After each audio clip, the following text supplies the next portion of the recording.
Assalamu alaikum to all of you. Are you listening my voice? One by one, raise your वालेकुम hand. अस्सलाम। हाँ जी sir. Okay. So, okay. Abdullahi, are you listening to Yes, my sir. voice? Yeah. Okay. So, uh, who are asking about question? Who was question regarding your activities? नहीं sir, I was asking the questions that are in the book. Do you have the solution to those? Yes, I have a solution. I will Sir, provide can you. you? Yes, please, because I wasn't able to do all of them. I was only able to do till question number 5. Okay, inshallah. The ones that are in the book. I will Okay. share with you. Basically, it was assignment type question, so I presume that you will be able to solve the questions. But even Yeah. if you are unable to solve the questions, so I will provide you solution of all Yes. assigned question and some other materials before your midterm exam. So Okay, sir. today is a very heavy session. So how many students prepared their presentation? Sir, I guess all are prepared, except for Rehan. Rehan didn't prepare. Okay. So first of all, mute all students, their mic and their cameras. When I will start quiz. Then you will open your mic and also your camera. Okay, it will be totally online.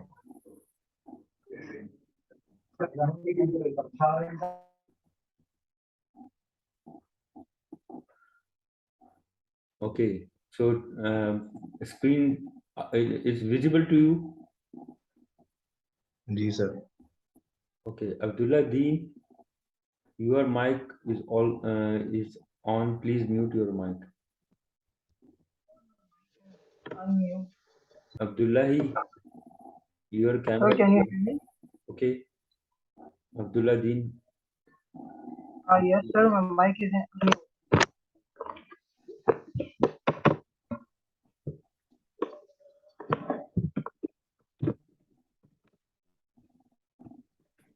Okay, as our routine practice, I will start my lecture with the recitation of Holy Quran. Bismillahir Rahmanir Rahim, Surah Al-Hashr. It's Surah number 59, ayat number 18 and 19.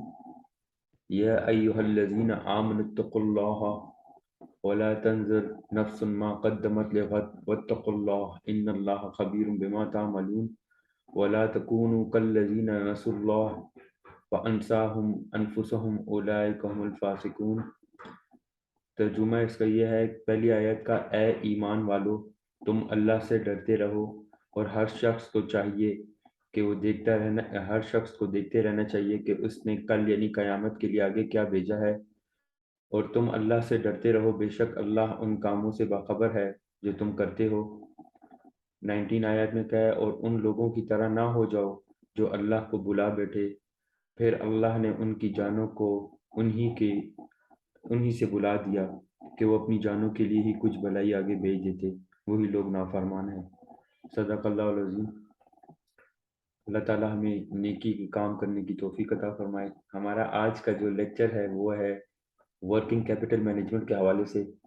Today's lecture will be divided into 3 parts. The first part of the lecture will be discussion about the working capital management and all the related topics which are mentioned here. Lecture overview, working capital management, alternate current asset investment policy, cash management and cash management techniques, inventory and control system, receivable management, and DuPont analysis. The second part will be uh, based on your quiz, and after that, if we left some time, so those students who prepared their presentation, they will present the delivered presentation according to the assigned topics. Okay, Bismillah Rahman Rahim. Working capital management. What is working capital management? As we discussed earlier, anybody, any student among you can discuss what are the three main areas of corporate finance? कोई बताएगा? Abdullahi? Yes, sir. The three main areas of corporate finance. What are the three main areas of corporate finance?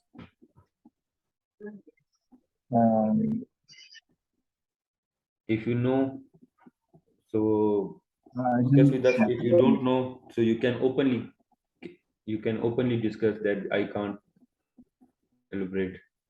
Anyone?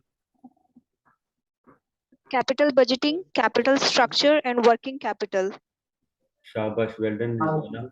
Capital budgeting, capital structure, and working capital management. Anybody among you can discuss what is capital budgeting? Capital budgeting क्या है? जल्दी से बताएं, शाबाश, time कम है।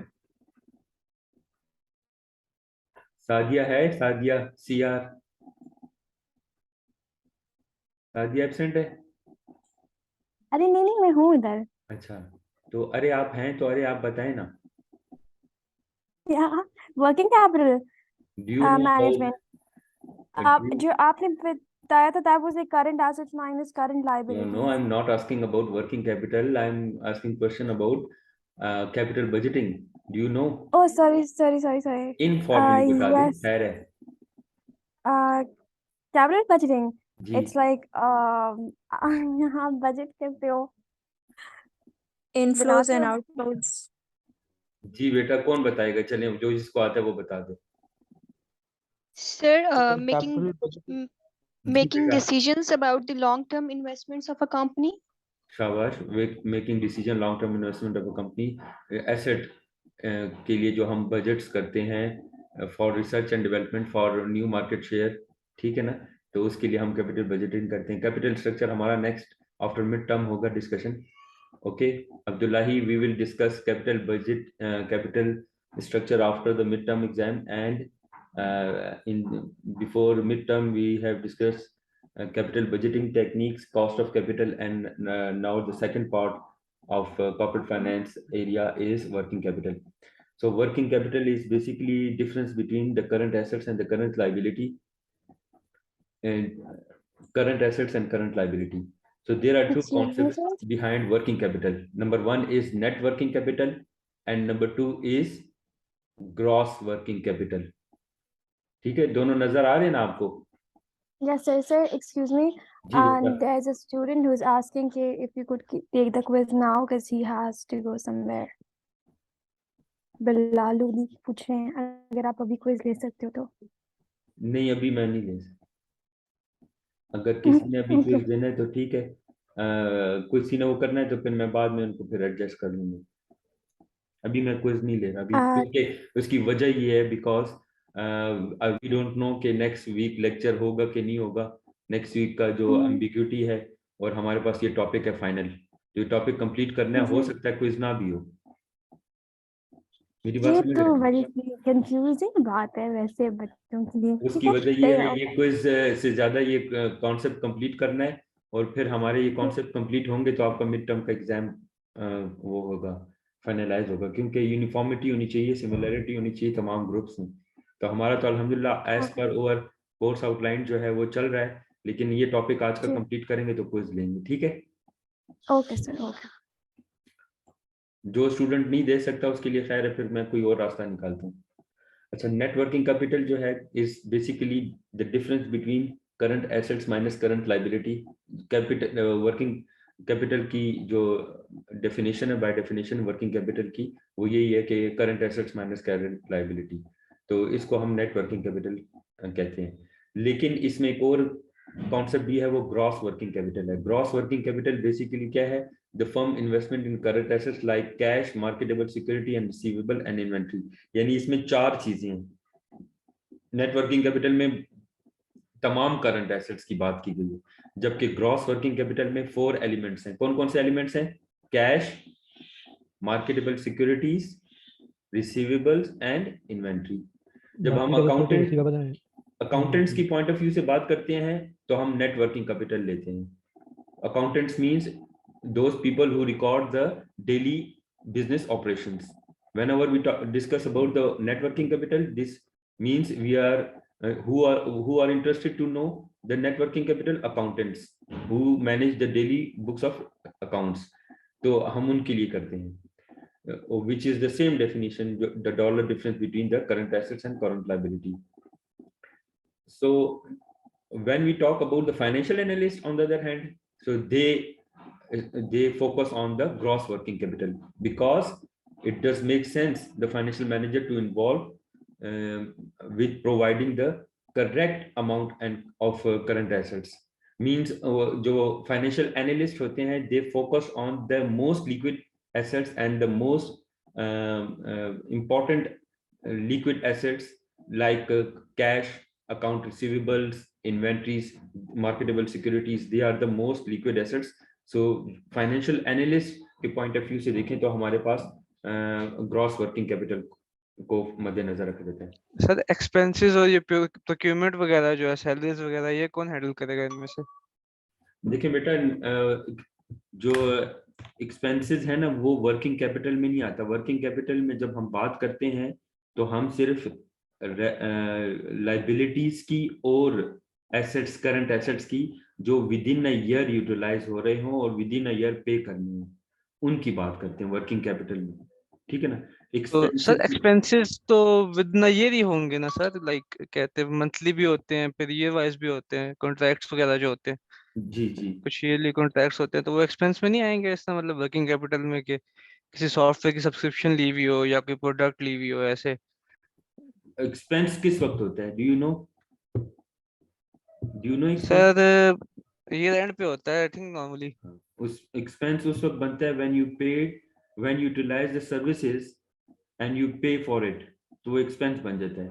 and whenever you don't pay the amount against the utilization of services, it is your liability. The liability which is paid within a year is known as current liability. मेरी बात समझ आ रही है आपको उसामा? कि जब आपने अपनी पेमेंट कर दी तो वो तो एक्सपेंस बन गया। तो हम तो यहाँ पर लाइबिलिटी की बात करें, करंट लाइबिलिटी की, जो कि पे नहीं हुई, which is not yet paid, means that it is a liability. Account payables basically, account payable, जो क्रेडिट हुई होगी बेसिकली, वो सर हमारी एक्सपेंस होगा, जी वर्किंग कैपिटल में आएगा। जी ठीक जी है, बेटा, सही। तो वो एक्सपेंसेस इसमें हम नहीं कंसिडर करें, हम पेबल्स को डिस्कस करें। अब ये देखिए एक एग्जांपल आपके सामने नजर आ रही है ना आपको? जी सर।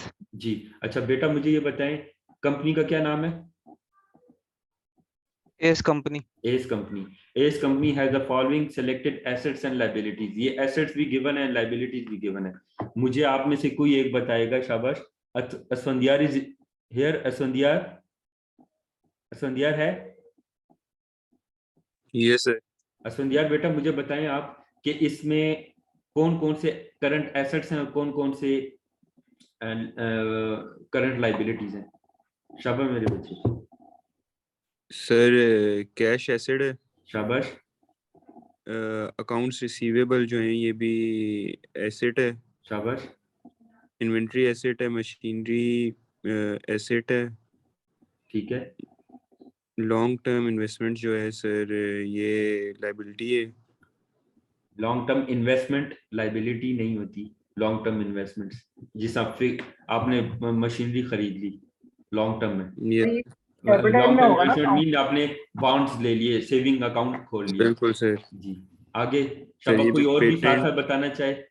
शाबाश, thank you very much. Accounts payable जो है सर लायबिलिटी है। टैक्स पेबल लायबिलिटी है। कॉर्ड एक्सपेंसेस पेबल लायबिलिटी है। बॉन्ड्स पेबल लायबिलिटी है। कॉमन स्टॉक जो ये एसेट है। Hassan Khan, are you there? Yes, sir. Hassan, could you please tell me what is current assets in this list? कौन कौन Yes, से sir. current assets हैं?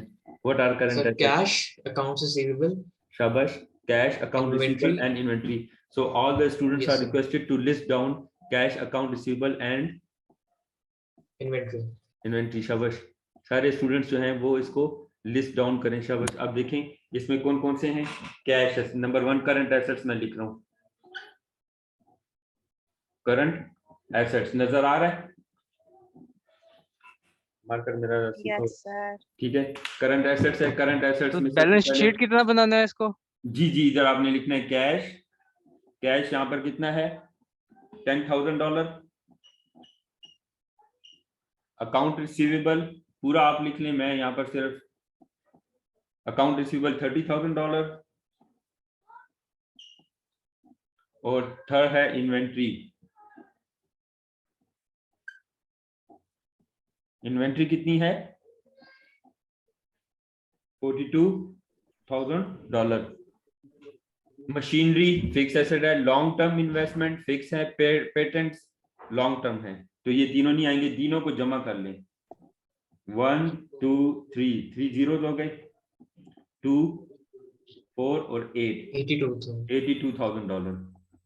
ये आपकी टोटल करंट एसेट्स हैं, TCA total current. Sir machinery, long term investments और patents क्या किस सेक्शन में जाएंगे? ये फिक्स्ड में जाएंगे बेटा। ये फिक्स एसेट्स हैं। जी जी ये फिक्स्ड है, ओके सर। ठीक है, ये फिक्स है।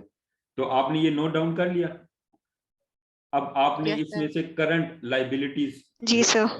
अब आपने इसमें करंट लाइबिलिटीज लिखनी है। You have to note down current liabilities. Abdullahi, what are the current liabilities? शाबाश, where is Abdullahi? Yes, sir. Yes, my dear, tell me the current liabilities. Ethanol liabilities, sir. Is it visible to you? Yeah. Okay.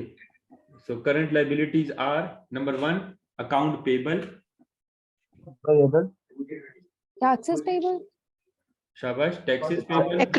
Accrued expense payable and bonds payable. No, bonds are not current. Okay. Okay. Tax payable and accrued expense. Accrued expenses payable.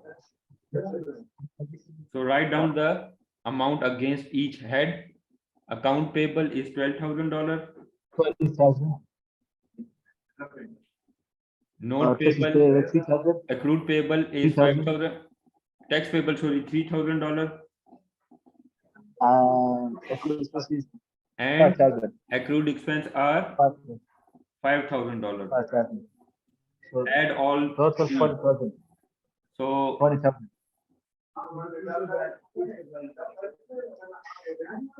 20,000. Total current liability will be 20,000. $20,000. So anybody among you कोई बता सकता है कि what will be the net working capital?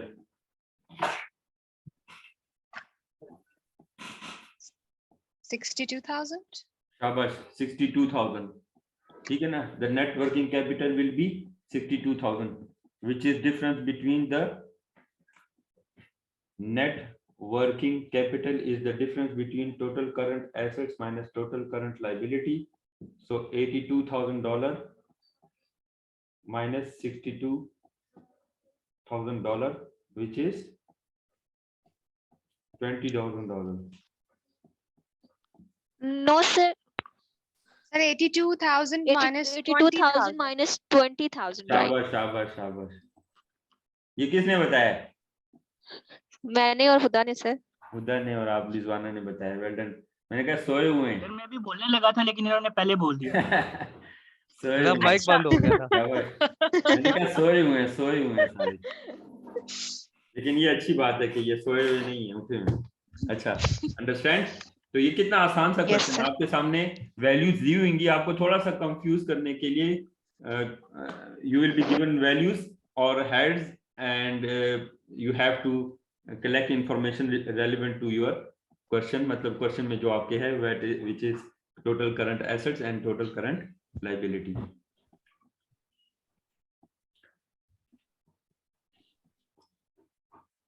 अच्छा अच्छा, ये मैंने जब पिन किया तो अब आपको डिस्प्ले में आ रहा है? शेयर नहीं इससे आ रहा सर, है। जैसा जब नहीं। हम पिन करेंगे तब आएगा, जब हम पिन करेंगे तो पूरी स्क्रीन पे आएगा, आपके पिन करने से आपकी स्क्रीन पे आएगा। अच्छा अच्छा, नहीं तो अब मेरी जो स्लाइड मैंने शेयर की थी वो अब आपको डिस्प्ले में आ रही है? जी सर, हमें आ रही है। चले ठीक है, मुझे ये कुछ थोड़ा सा इशू था इस वजह से मैंने पूछा। अब वर्किंग कैपिटल मैनेजमेंट के लिए कुछ इश्यूज हैं। ये हमारा जो वर्किंग कैपिटल मैनेजमेंट है ना, ऑप्टिमल वर्किंग कैपिटल मैनेजमेंट कैसे है, तो इसके लिए कुछ एजम्पशंस उन्होंने लिए हैं। तो पहले इनको देख लें कि ऑप्टिमल कैपिटल स्ट्रक्चर के लिए ऑप्टिमल लेवल का करंट एसेट्स होना चाहिए। In order to make working capital optimal, we should have optimal level of current assets. Sir, optimal level of current asset क्या मतलब? Optimum it mean? level of current मतलब current assets इतने ज्यादा भी नहीं होने चाहिए कि वो हमारे आइडल कैश में कन्वर्ट हो जाए, ठीक है ना। मैक्सिमम नहीं होने चाहिए, ऑप्टिमम होने चाहिए। फॉर एग्जांपल वी, मतलब जरूरत के हिसाब से बिल्कुल।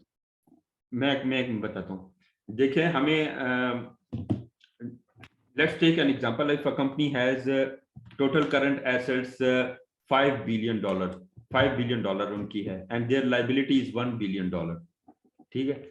they have 3.4 billion cash, idle cash जो ऐसी पड़ी हुई है, तो उस कैश को वो इन्वेस्ट करके मजीद पैसे कमा सकते हैं। they can earn more money by investing $3.5 million.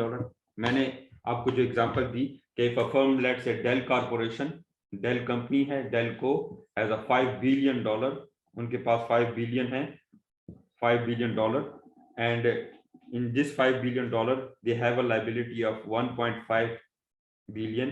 उनकी 1.5 billion डॉलर जो है लाइबिलिटी है, करंट लाइबिलिटीज हैं। रिमेनिंग कितना रह गया? 3.5, ठीक है। तो 3.5 आइडल मनी है, आइडल कैश है। और कैश में भी अगर मैं कहूं कि लेट्स से इन 3.5 में 2 बिलियन जो है उनका कैश है, तो जो इजाफी कैश होता है ना, जो एक्स्ट्रा कैश पड़ा होता है, वो करंट एसेट्स में, यानी करंट एसेट्स आपका ज्यादा है, बहुत ज्यादा है, तो you should have to invest that amount certain to take return of it. उसमें से आप रिटर्न लें to get return, higher return. तो आप क्या करेंगे, अपने पास इतना कैश रखेंगे कि आप अपनी लाइबिलिटी को इजीली आप अपनी लाइबिलिटी को पे कर सकें, ठीक है। आप स्मूथली अपनी लाइबिलिटी को पे कर सके। तो ये पास्ट ट्रेंड से पता लगता है कंपनी को वो कि कितना कैश और कितनी उनके पास करंट एसेट्स मौजूद होने चाहिए ताकि वो दे कैन इजीली पे देयर शॉर्ट टर्म डेट्स। तो इसको ऑप्टिमैलिटी कहते हैं। ऑप्टिमैलिटी और मैक्सिमम में फर्क होता है, ठीक है। मैक्सिमम का मतलब ज्यादा से ज्यादा रखें, लेकिन ऑप्टिमल का मतलब है कि अकॉर्डिंग टू देयर नीड, जितनी उनकी जरूरत है उसके मुताबिक। जी बेटा। सर अगर हम इनके पास है, फॉर एग्जांपल जो डेल कंपनी की एग्जांपल आप डिस्कस करिए, इनके पास एसेट्स जो हैं वो $5 बिलियन हैं, तो करंट एसेट्स इसमें से उनके पास लाइक हम अज्यूम कर रहे हैं, क्योंकि तो करंट एसेट्स कितने होंगे और हम इसको कैश में कितना रखेंगे तो वो ऑप्टिमल लेवल पे आएगा। जी जी, तो वो उसमें अब इसने यहाँ पे क्राइटेरिया रखा हुआ है, जो कि क्राइटेरिया मैं आपके साथ डिस्कस कर रहा हूँ कि कंपनी हैव अ पॉलिसी, ठीक है। Here company have a policy, policy A, policy B, C, 3 levels की पॉलिसी है, जिसमें वो डिसाइड करते हैं। पॉलिसी क्या होता है? पॉलिसी डायरेक्शन है। Policy basically is a direction जिस पर कंपनी डिसीजन मेकिंग करती है, ठीक। तो यहाँ पर ये अजम्पशन ली गई है नंबर 1 कि मैक्सिमम जो है 50,000 यूनिट्स को प्रोड्यूस करना है, कंटिन्यूअस प्रोडक्शन होनी चाहिए, और 3 डिफरेंट पॉलिसीज हैं करंट लेवल करंट एसेट्स के लिए, वो हमें यहाँ पर है। तो ये नीचे आउटपुट को डिस्कस किया गया है और ऊपर यहाँ पर पॉलिसीज को डिस्कस किया गया है कि हमारे पास डिफरेंट पॉलिसीज हमने रखी गई हैं। अगर हमारी नंबर ऑफ यूनिट प्रोड्यूस ज्यादा करेंगे तो हम उसके लिए अलग पॉलिसी रखेंगे, सी पॉलिसी रखेंगे। Number of units come produce करेंगे तो उसके लिए हमारी बी पॉलिसी होगी, और नंबर ऑफ यूनिट्स जो है उनकी तादाद कम करेंगे तो हमारी पॉलिसी ए होगी। ये ए बी सी का क्या मतलब है, इसको हम थोड़ा ग्रेजुअली साथ साथ इसको देखते हैं कि व्हाट डज इट मीन। तो नंबर 1 पॉलिसी देखें, liquidity. Do you know the liquidity, what does it mean liquidity? Sir basically जो कन्वर्ट हो जाए asset to cash. Ability to convert into cash. Abdul Hai, do you know the meaning of liquidity?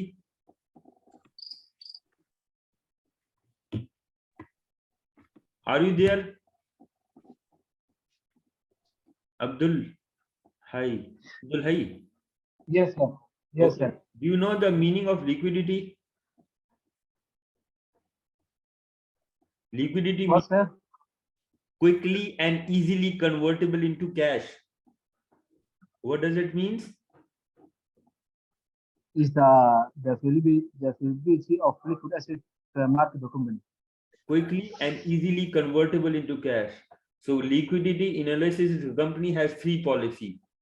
If we policy C define the high liquidity, policy B define the moderating liquidity, and policy A define the low liquidity. Understand? So greater current asset level generate more liquidity. If you have more greater current assets level, so your asset will be more liquid. All the factor held constant. If we other thing remains same, so we assume that our company has a policy that our current assets should be more liquid. So this is the first policy of the company. Impact on liquidity. So for liquidity analysis, we have three policies. C stand for high liquidity, B stand for moderating liquidity, and A stand for low liquidity. So if a company has less number of number of output units, total output क्या है 50,000 है. So if we have less than 50,000, so this orange color show the highest liquidity policy, or asset should be high liquidity. Number of units Excuse me, sir. increase, so moderate liquidity, and number of unit. So somebody has a question. जी बेटा. Yeah. Sir liquidity हर company के लिए vary करती है but या फिर ज्यादा होनी चाहिए फॉर एवरी बिजनेस? अच्छा, ये बहुत अच्छा क्वेश्चन किया. देखिए इस जगह पर ये क्या बताना चाह रहे हैं इन दिस क्वेश्चन, दे इस जगह पर ये बताना चाह रहे हैं कि अगर कंपनी के पास ज्यादा लिक्विडिटी होगी, अब मैं इसको थोड़ा सा डायग्रामेटिकली आपको बता देता हूं. कंपनी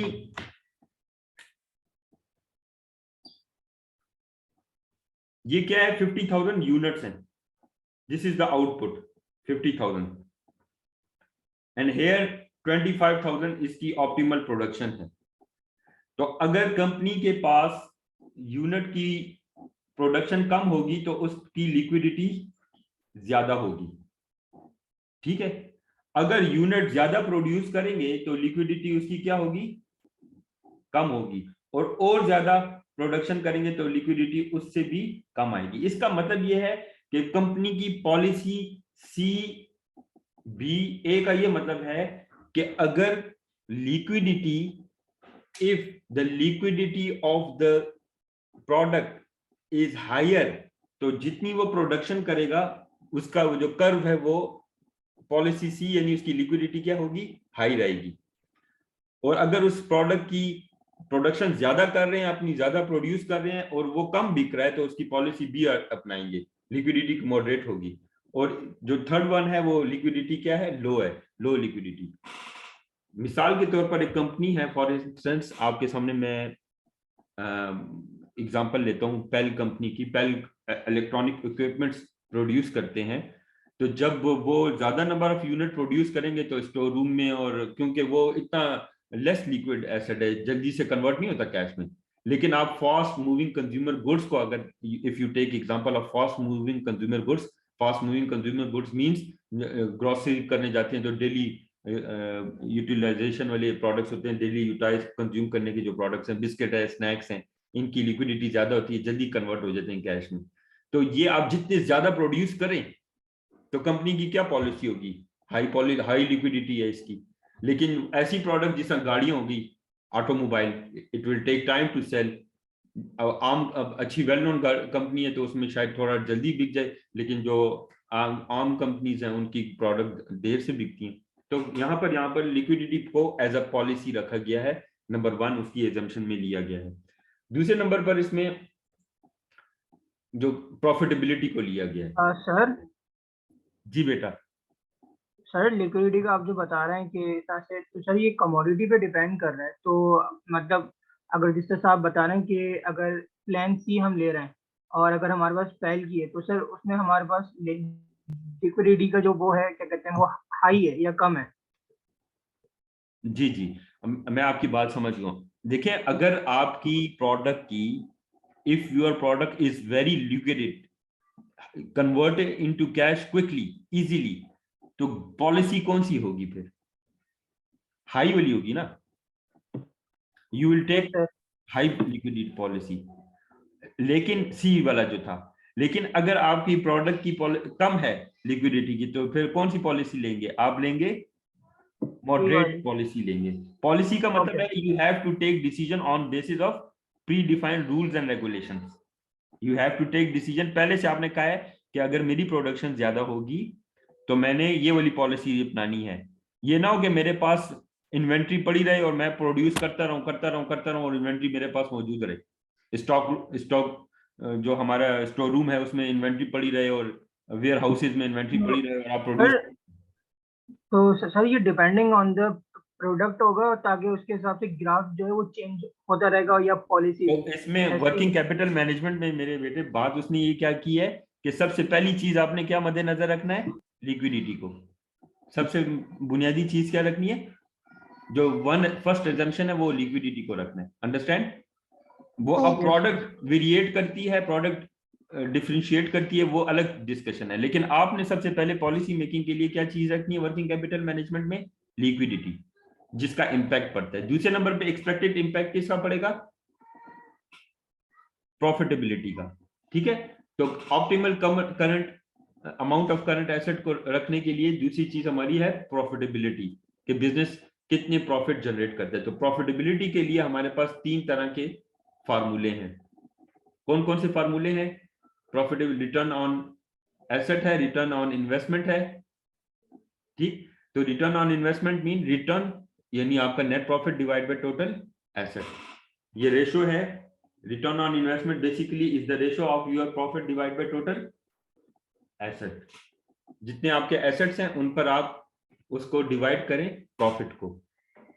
जबकि आपके जो करंट एसेट्स हैं उसमें हमने डिस्कस कर चुके थे कि हमारे कैश हैं, अकाउंट रिसीवेबल हैं और इन्वेंट्री हैं। ये मोस्ट लिक्विड एसेट हैं, ये जल्दी से कन्वर्ट हो जाते हैं। टोटल एसेट्स में क्या क्या चीजें शामिल हैं? टोटल एसेट्स में शामिल है फिक्स एसेट एंड तो करंट एसेट। तो रिटर्न ऑन एसेट जो है हमारा फार्मूला है इज इक्वल टू क्या है? Return profit, net profit. ठीक है, net profit divide by total asset. तो total asset is divided into 2 types. Number 1 current assets, number 2 fix asset. Total assets में 2 चीजें, तो करंट एसेट्स में फिर 3 चीजें आ गई। कौन कौन सी? कैश, मार्केटेबल सिक्योरिटीज, वो उसमें हम कैश में कंसिडर कर रहे हैं। अकाउंट रिसीवेबल्स, अकाउंट रिसीवेबल के अलावा हमारी क्या है? इन्वेंट्रीज। ये हमारी करंट एसेट्स में हम ले रहे हैं। बाकी फिक्स एसेट में हमारे पास जो एक लिस्ट है। तो कहने का मकसद ये है कि इस एग्जांपल में उसने कहा कि जब कंपनी पॉलिसी बनाएगी तो उसकी policy ABC, high profitable, moderate profitable, low profitable, इन तीनों चीजों को उसने मद्देनजर रखना होगा जब वो पॉलिसी बनाएगी। तो हाई के लिए उसकी अलग पॉलिसी होगी, मॉडरेट के लिए अलग होगी और लो के लिए अलग होगी प्रोडक्शन के लिए। ठीक है, तो इसी तरह का ग्राफ आपके सामने आ गया।